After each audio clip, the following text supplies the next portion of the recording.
The vast emptiness of the asteroid belt stretched endlessly before Jack's cargo ship. He sat in his pilot's chair, feet propped up on the console, watching the slow dance of rocks and ice through the reinforced viewport. The last 6 months of hauling minerals from the outer colonies to Mars had left him longing for any break in monotony. His ship's sensors chirped unexpectedly. Jack's boots hit the floor as he leaned forward, squinting at the readings. Something metallic drifted between the asteroids ahead, too small for a proper ship, but too regular in shape to be natural. "Computer, analyze that signal," he ordered, already adjusting his course. The object tumbled slowly, reflecting the distant sunlight in brief, regular flashes. The computer's response came quickly. "Unknown design. Appears to be an escape pod. Warning, life sign detected. Critical power levels." Jack's heart raced. In 15 years of flying cargo runs, he'd never encountered a real emergency. His hands moved across the controls, bringing his ship closer to the mysterious pod. As he drew near, he could see it wasn't of human design. The shape was all wrong, more organic, with curves and spirals unlike the practical angles of Earth engineering. "Alien," he whispered to himself. First contact situations were supposed to be handled by the proper authorities, but with critical power levels, there wasn't time for that. Someone was dying in there. Using his ship's mechanical arms, Jack carefully secured the pod and brought it into his cargo bay. The whole time, his mind raced through emergency protocols and first contact procedures he'd learned years ago and never expected to use. The cargo bay pressurized slowly. Jack pulled on his emergency suit, just in case, and climbed down the ladder. The pod was smaller than he'd expected, barely large enough for a single occupant. Its surface had a strange crystalline quality that reminded him of frost patterns on a window. He found the emergency release exactly where it would be on a human pod. Some designs were universal, it seemed. The hatch opened with a hiss of escaping air, and Jack's helmet lights illuminated the interior. Inside, curled into a tight ball, was a woman. At least she looked mostly like a woman, except for her blue-tinted skin and the delicate, frost-like patterns that covered her exposed arms. Her eyes were shut tight, and her breathing came in short, shallow gasps. Jack said softly, reaching in. "Can you hear me?" The alien woman's eyes snapped open. They were silver, with no visible pupils, and filled with fear. She tried to speak, but her words came out as unintelligible sounds. A small device on her wrist lit up, and suddenly her words transformed into English. "Cold," she managed to say. "Please, so cold." Jack checked his suit's readings. The pod's interior was already at standard human room temperature, but the alien was shivering violently. "I'm going to help you," he said clearly, hoping her device could translate. "Can you move?" She tried to uncurl but couldn't seem to control her limbs. Jack made a quick decision and carefully lifted her out of the pod. She was surprisingly light, and her skin was cold to the touch even through his suit. "My name is Jack," he said as he carried her toward the ship's medical bay. "I'm human. You're safe now." "Lyra," she managed through chattering teeth. "Thank you, human Jack." In the medical bay, Jack activated every heating unit he had, but Lyra's shivering only got worse. Her skin was taking on a darker blue tinge that he suspected wasn't healthy for her species. "Temperature still too low," she said through the translator. "My people, we need direct heat transfer. Contact." Jack looked at her uncertainly. First contact situations were supposed to be handled with careful diplomacy and cultural sensitivity. But as Lyra's shivering grew more violent and her breathing became more labored, he realized this was no time for protocol. Sometimes survival had to come before procedure. Jack stared at his shivering alien passenger, his mind racing through options. The medical bay's heating units hummed at maximum power, but Lyra's condition was getting worse, not better. Her blue skin had darkened to an alarming shade, and the crystalline patterns seemed to be spreading. "Please," Lyra's translator device crackled. "My species, We share warmth through touch. Without it, I'll freeze. Her silver eyes locked onto his, filled with both fear and hope. Jack ran his hand through his hair, weighing his choices. Every first contact training manual strictly warned against physical contact with unknown species. But watching her suffer went against everything he believed in. "Will my body temperature hurt you?" he asked, remembering how she'd mentioned humans ran hot compared to her people. Lyra managed a weak shake of her head. "No, perfect temperature. Humans are like walking suns to us." Her translator crackled again as another violent shiver racked her body. Making his decision, Jack grabbed every thermal blanket from the medical bay's storage. He arranged them into a nest-like shape on the medical bed, then helped Lyra position herself in the middle. "I'm going to hold you," he explained clearly, "just until your temperature stabilizes. Tell me immediately if anything feels wrong." She nodded weakly as he wrapped the blankets around them both and carefully pulled her close. Her skin felt like touching ice, and he had to force himself not to jerk away from the cold. Gradually, her violent shivering began to lessen. "Your heat," she whispered through the translator. "It's incredible. My people would never believe this." As they lay there, Jack noticed the crystalline patterns on her skin slowly receding. Her breathing became more regular, and the dangerous dark blue tinge started fading back to a lighter shade. "Why were you in that escape pod?" he asked, trying to keep her talking and conscious. Lyra was quiet for a long moment. "Running," she finally said. "Had to warn, had to escape." Her words slurred slightly, and Jack worried she might be slipping into unconsciousness. "Stay with me," he said firmly. "Tell me about your world. What's it like?" "Ice," she responded. "Everything is ice. We live in cities carved into glaciers, share warmth to survive. No one lives alone." Her voice grew stronger as she spoke.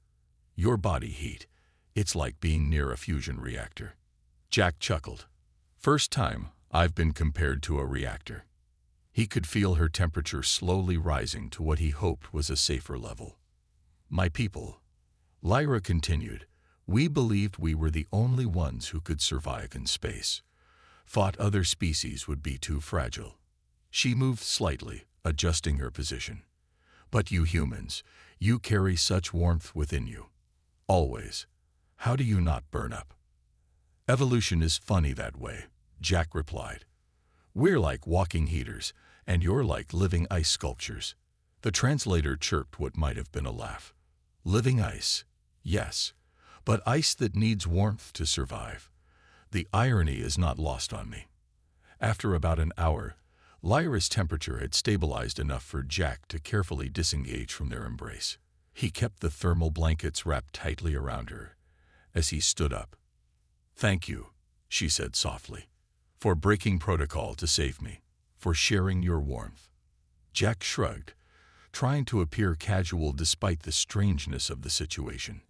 Any decent human would have done the same. "No," Lyra's silver eyes seemed to glow slightly. "Many would have left me to freeze while waiting for authorities. You chose compassion over rules." She paused, her expression growing serious. "But Jack, there's something you need to know. The reason I was running." Before she could finish, the ship's alarm system suddenly blared to life. Jack's head snapped toward the display screen, his eyes widening at what he saw. 3 unknown ships had just appeared on the long-range sensors, and they were heading straight for them. The alarm's wailing filled the medical bay as Jack rushed to help Lyra stand. She was steadier now, though still wrapped in thermal blankets. "Those ships," Jack said, pointing to the display screen. "They're your people, aren't they?" Lyra's silver eyes narrowed as she studied the approaching vessels. "Not my people. Not anymore." Her translator device crackled with emotion. "They're the ones I escaped from. The Frost Guard." Jack led her quickly toward the bridge, supporting her when she stumbled. "You mentioned wanting to warn someone. What exactly are we dealing with here?" They reached the pilot's chairs, and Lyra sank into the co-pilot's seat, pulling the blankets tighter. "My world is dying," she explained, her voice steady despite her obvious exhaustion. "The great ice sheets are melting. Our cities are crumbling." Jack's hands flew across the control panel, plotting potential escape routes through the asteroid belt. "And let me guess, they've found somewhere new to live." "Earth," Lyra confirmed. They believe they can force humans to share their warmth. Turn them into living batteries for our species." She touched the console with trembling fingers. "They don't understand that forced heat sharing would kill both species. The bond must be willing." The pursuing ships were gaining ground. Jack activated his cargo ship's minimal defensive systems, knowing they wouldn't be much use against military vessels. "Like what we did in the medical bay," he said, understanding dawning. "It worked because we both agreed to it." Lyra nodded. "My people evolved sharing heat by choice, by trust. The Frost Guard thinks they can take it by force." Her silver eyes met his. "I couldn't let them hurt your species that way." A warning shot from the lead pursuit vessel streaked past their viewport. Jack threw the ship into a sharp turn, diving between two massive asteroids. "They're not firing to kill," Lyra observed. "They want me alive. Want the data I stole about their invasion plans." Jack grunted as he maneuvered through the asteroid field. "Well, they can't have you. But we need to figure out how to lose them." He glanced at her. "Any weaknesses I should know about?" Lyra's crystalline patterns shifted slightly, what Jack was beginning to recognize as her version of a smile. "Actually, yes. Their ships are designed for extreme cold, like everything from my world. Too much heat would overwhelm their systems." Jack finished, a plan forming. He brought up the ship's temperature controls. "How hot can you handle?" "With direct contact sharing. Much hotter than my people typically survive." She reached out and gripped his arm, her cold fingers surprising him. "Do what you need to do." Jack diverted power from non-essential systems to the heat exchangers. The ship's temperature began to rise rapidly. "They'll be expecting us to run cold, trying to match their systems," he explained. "Instead, we're going to burn hot. Very hot." The pursuing ships drew closer, their weapons charging. Lyra pressed herself against Jack's side, sharing his warmth as the bridge temperature climbed to uncomfortable levels. "You humans," she said softly, watching him pilot through the increasingly dense asteroid field. "You don't just carry physical warmth. There's something else, something that makes you share it so freely." Jack wiped sweat from his forehead as the temperature continued rising. The pursuing ships were starting to show signs of stress, their precise formations wavering. "We call it compassion," he replied, steering them deeper into the field. "And sometimes, like right now, it's our greatest strength." The first pursuit ship's engines began to sputter as their superheated wake washed over it. Warning lights flashed across Jack's console as his own ship protested the extreme temperatures. But with Lyra sharing his warmth, managing his body's heat output, they could push the limits further than either species could alone. Together, they might just survive this. The cargo ship's hull groaned under the strain as Jack pushed it to its limits. Sweat poured down his face while beside him. Lyra used their shared contact to help regulate his body temperature in the sweltering heat. "First pursuit ship is falling back," she reported, watching the rear sensors. "Their cooling systems are failing." Her translator's voice held a note of satisfaction. Jack threaded their ship between two spinning asteroids, using the rock's natural gravity to slingshot them forward. "Two more to go. But we can't maintain these temperatures much longer. The engines are starting to." A blast from the second pursuit ship caught their rear shield, making the whole vessel shudder. Warning lights flashed across the console. "They're adapting," Lyra said grimly, rerouting power to external cooling. She leaned forward, studying the asteroid field ahead. "There. That cluster of ice-rich rocks. If we can get them to follow us through." Jack saw her plan immediately. "The heat wake will melt the ice, create a debris field." He grinned. "I like how you think." He banked the ship hard, heading straight for the dense cluster of icy asteroids. The pursuing vessels followed, their weapons still firing warning shots. "They still want to take us alive," Lyra observed. "The data I stole, it's their only complete invasion plan." Years of preparation. The first chunks of ice began to break apart as their superheated ship approached. Jack wove through the debris while Lyra called out sensor readings. "Ship temperature critical," the computer warned. "Hull integrity at 70%. Behind them, the melting ice was creating chaos. The pursuit ship's precise formation broke apart as they tried to navigate the suddenly treacherous field of tumbling ice and rock. "It's working," Lyra exclaimed. "Second ship is." She was cut off by a massive impact that threw them both forward in their seats. "Direct hit," Jack growled, fighting the controls. "They're getting desperate." The computer's warnings became more urgent. "Hull breach detected in cargo bay. Temperature regulation failing." Lyra's grip on Jack's arm tightened. "Without the heat, I'll start to freeze again."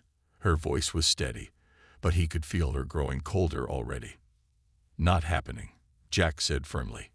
He punched in new coordinates. "There's a mining outpost 2 hours from here. If we can just..." Another hit rocked the ship. The lights flickered, and suddenly the temperature plummeted. Jack felt Lyra stiffen beside him. "Emergency power only," the computer announced. "Life support minimal." Jack made a split-second decision. He locked the controls and turned to Lyra, who was already shivering violently. Without a word, he pulled her into his lap, wrapping his arms around her. "Direct contact," he said. "Like before. We'll share warmth while I pilot." Lyra pressed against him gratefully, her icy skin slowly warming. "The things you risk for a stranger," she murmured through chattering teeth. "Not a stranger anymore," Jack replied, reaching around her to grab the controls. "Now let's show these Frostguard what a human and one of their own can do together." He pushed the failing ship into a spiraling dive between 3 massive asteroids. The pursuit vessels, their own systems struggling with ice damage, couldn't match the desperate maneuver. "Jack," Lyra said suddenly, her silver eyes wide. "That mining outpost. My people will expect us to go there. It's the only logical sanctuary." He nodded grimly. "I know, but we're not going there." His hands danced across the controls, plotting a new course. "We're going somewhere they'd never expect. Somewhere that goes against all their tactical logic." Understanding dawned in Lyra's expression. "We're going towards the sun." "The inner solar system," Jack confirmed, "where it's too hot for their ships to follow. We just have to survive long enough to get there." Another blast rocked the ship, but they held on to each other, sharing warmth, sharing strength. Their pursuers were still coming, but now they had a plan. Sometimes the most dangerous course was the only safe option left. The damaged cargo ship limped toward the inner solar system, running on emergency power. In the cramped cockpit, Jack and Lyra remained pressed together, their shared warmth the only thing keeping her alive as the ship's heating systems flickered in and out. "Tell me about Earth," Lyra said softly, her translator device barely functioning. "What's it like living on a warm world?" Jack adjusted their course slightly, keeping them aligned with the distant sun. "Compared to your ice world, it probably seems like a furnace. We have oceans of liquid water, forests that stretch for thousands of miles, deserts hot enough to cook on the sand." "Oceans that don't freeze," Lyra marveled. "My people thought such things were impossible. We were so sure we were the only ones who could master space travel. Our pride blinded us." A warning light flashed on the console. Jack quickly diverted power from another failing system to keep life support running. The pursuing ships had fallen behind, but their own vessel was barely holding together. "Your people adapted to extreme cold," Jack said.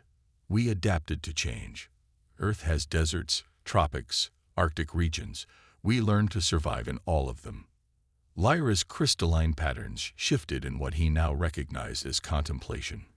"That's why the Frostguard fears you, not just your warmth, but your adaptability.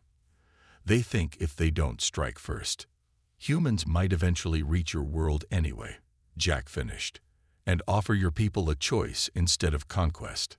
A comfortable silence fell between them, broken only by the ship's occasional creaks and warnings. Jack noticed that maintaining their shared warmth was becoming more natural, requiring less conscious effort from either of them. "I've never been this warm for so long," Lyra admitted. "Among my people, heat sharing is brief, practical. But this," she shifted slightly in his lap, "it feels different." Jack tried to keep his voice neutral. "Different how?" "More complete. Like our energies are truly mixing, not just transferring." She placed her hand over his on the controls. "I think that's why willing sharing is so important. It's not just about heat. It's about trust." The ship shuddered as another system failed. They were now running on barely 30% power, but the inner system's warmth was getting stronger. The pursuit ships had fallen completely off their sensors. "Look," Jack said, pointing through the viewport. "You can see Venus now. All that atmospheric heat and pressure. Your people's ships would never survive there." Lyra leaned forward, fascinated. A natural fortress of warmth. No wonder the Frost Guard wanted to strike before humans established more colonies. She turned to face him, but they didn't count on one of their own choosing humanity's side. "Why did you?" Jack asked. "Really? You gave up everything to warn us." She was quiet for a moment, her silver eyes reflecting the growing light of the inner system's sun. "Because of moments like this. Because your people's first instinct when finding me wasn't suspicion or fear. It was to help. To share your warmth freely." Another system failed, and Jack quickly rerouted the remaining power. "We'll reach safe space in about an hour, but the ship might not last that long." "It will," Lyra said with surprising confidence, "because we're sharing more than just heat now. We're sharing strength."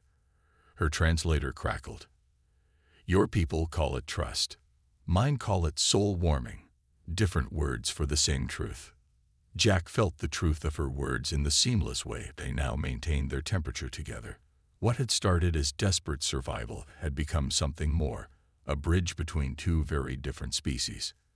As their battered ship carried them toward safety, they had proved that the greatest warmth came not from conquest or force, but from the simple choice to help another being in need. The pursuing ships of the Frost Guard had never understood that, and that would be their ultimate failure. Just as safety seemed within reach, the ship's sensors blared a new warning. 3 more Frost Guard vessels had appeared ahead of them, cutting off their path to the inner system. "They'd predicted our route," Lyra said, her silver eyes narrowing. "These ships are different, built for higher temperatures. They must have been waiting here as a backup plan." Jack quickly assessed their situation. Their own ship was barely functioning, caught between the new threats ahead and the damaged pursuers surely regrouping behind them. The temperature controls were failing, and their shared warmth was the only thing keeping Lyra alive. "We can't outrun them," he admitted. "Not in this condition." Lyra's grip on him tightened. "Then we fight." She reached for the console, her fingers dancing across the controls. "Your ship's heat exchangers. They're not just for temperature control, are they?" Jack caught on immediately. "They're also for venting plasma waste from the engines." A grim smile spread across his face. "Which is basically concentrated heat," Lyra finished. "My people's greatest weakness." They worked together, Lyra's knowledge of Frost Guard technology combining with Jack's understanding of his ship's systems. The enemy vessels drew closer, their weapons charging. "Surrender the traitor," a cold voice demanded over the comm. "Your primitive vessel cannot withstand our weapons." Jack looked at Lyra, who nodded. She spoke into the comm, her translator giving her words an edge of defiance. "You never understood, did you? Warmth isn't just about survival. It's about choice, about trust." While she kept them distracted, Jack rerouted every bit of remaining power to the heat exchangers. The ship's temperature rose dangerously, but Lyra helped him regulate his body heat, keeping them both conscious. "Final warning," The Frost Guard commander barked. "Surrender or be destroyed." Jack's hand hovered over the controls. "Ready?" Lyra's crystalline patterns glowed with determination. Now. They released all their stored plasma waste at once, creating a superheated wave that spread out in all directions. The Frost Guard ships, designed for cold void of space, couldn't react fast enough. The wave hit them first with heat, then with electromagnetic interference from the plasma. Their shields flickered and failed. Two of the ships spun out of control, their systems overloading. But the lead ship pushed through, its weapons still active. A blast caught their cargo ship's wing, sending them into a spin. "Hull breach imminent," the computer warned. "Critical system failure in 30 seconds." Lyra suddenly pulled away from Jack, stumbling toward the ship's core control panel. "Your heat exchangers. They can still generate one more burst." "That would fry our whole system," Jack protested. "We'd lose life support completely." "Trust me," Lyra said, her silver eyes meeting his. "Like I trusted you." The enemy ship was preparing for another shot. They had seconds to decide. Jack nodded. Together, they initiated the final sequence. The ship's remaining power surged into the heat exchangers. Temperature alarms screamed as they released the burst, targeting it directly at the lead vessel's command center. The effect was immediate. The Frost Guard ship's ice-based technology couldn't handle the concentrated heat. Its systems cascaded into failure, weapons powering down, engines dying. But their own ship was dead in space, growing colder by the second. "Life support critical," the computer announced. Temperature dropping. Lyra collapsed into Jack's arms, shivering violently. He held her close, sharing every bit of warmth he could generate. "Emergency beacon activated," he said through chattering teeth. "Human ships will find us." "Will we last that long?" Lyra asked, pressing closer. Jack thought about everything they'd survived so far.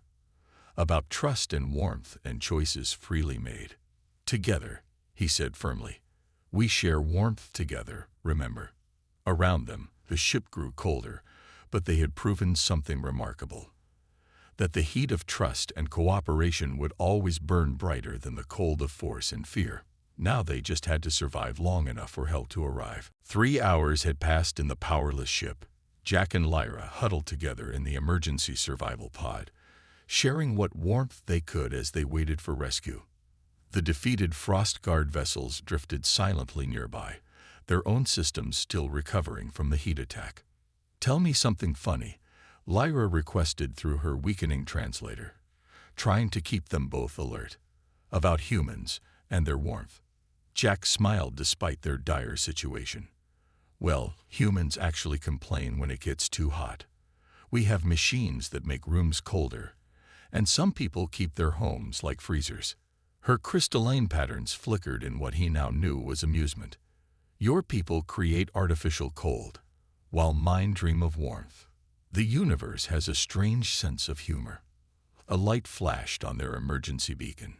Both of them straightened, suddenly alert. "Multiple ships approaching," the pod's basic sensor reported.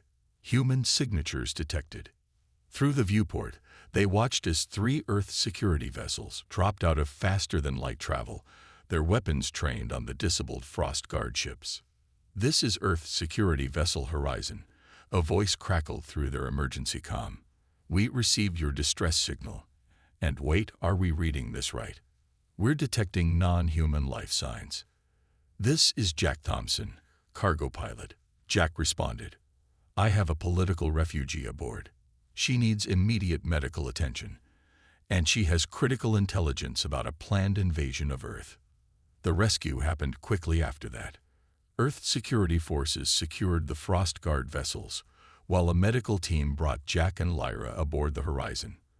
The ship's doctors were fascinated by Lyra's biology and quickly set up a heated environment for her recovery. 2 days later, they stood together in a warm observation room on the horizon, watching Earth grow larger in the viewport. Lyra's data about the invasion plans had been verified, and Earth's defenses were already being upgraded to counter the Frost Guard's technology. Your people are sending diplomatic missions to my world, Lyra said, standing close to Jack out of habit now rather than necessity. Offering help with our melting cities, suggesting controlled immigration instead of invasion. Jack nodded, sharing warmth freely, like we talked about. Turns out your people's heat-sharing ability fascinates our scientists. They're already talking about collaborative research projects. The Frost Guard never imagined this outcome, Lyra mused. They thought humans would react with fear, with aggression. Instead, you offer partnership. That's the thing about warmth, Jack replied. The more you share it, the more there is to go around. Lyra's patterns shifted in the way that meant she was deeply moved. I need to tell you something. Among my people, the kind of heat sharing we experienced, it creates a bond, a permanent connection. Jack turned to face her. I know. I felt it too. The way we can sense each other's temperature now, anticipate each other's needs. Usually, such bonds are carefully planned, negotiated between families, she continued. But sometimes, rarely, they form naturally in moments of crisis and trust. Like two people surviving together in a broken ship. Exactly like that. Her silver eyes met his. I would understand if you want the bond broken. Our healers can. No, Jack said firmly. Some things happen for a reason. Like a human finding an alien escape pod in the middle of nowhere. The Horizon's captain interrupted them over the intercom. We're approaching Earth orbital station. The diplomatic team is ready for your briefing, Lyra. And Jack, your cargo company's representatives want to discuss your ship's repair costs. They both laughed at that. Some things were universal, even across species. Ready to help build a bridge between our peoples? Jack asked. Lyra took his hand, their temperatures synchronizing automatically. Together, she said. The way it should be. As Earth's orbital stations came into view, they stood in comfortable silence, two beings from vastly different worlds who had discovered that the greatest warmth comes not from the heat of stars or the fire of engines, but from the simple choice to trust, to share, and to care. Some bonds, they had learned, transcend the cold of space itself. The end.